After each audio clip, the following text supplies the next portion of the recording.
Io sono iscritta al movimento dal 2013 e quest'anno a gennaio ci ha dato l'opportunità di poterci candidare. Io mi sono candidata come tanti altri e da là mi hanno votato e dunque adesso sono anche in lista.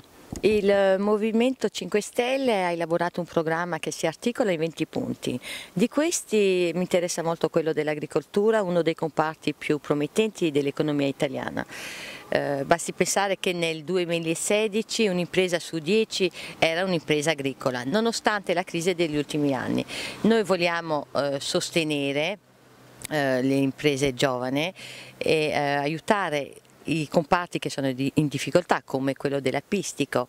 Vogliamo un'etichettatura trasparente che riporta stabilmente di origine della materia prima.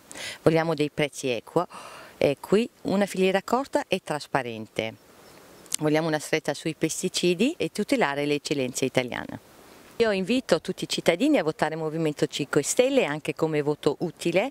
Noi siamo cittadini sempre presenti sul territorio. Io sarò sempre a disposizione di tutti per portare le vostre istanze in Parlamento. Sono disposta a lavorare con voi, dunque vi aspetto perché siete voi che mi dovete dire cosa dobbiamo fare.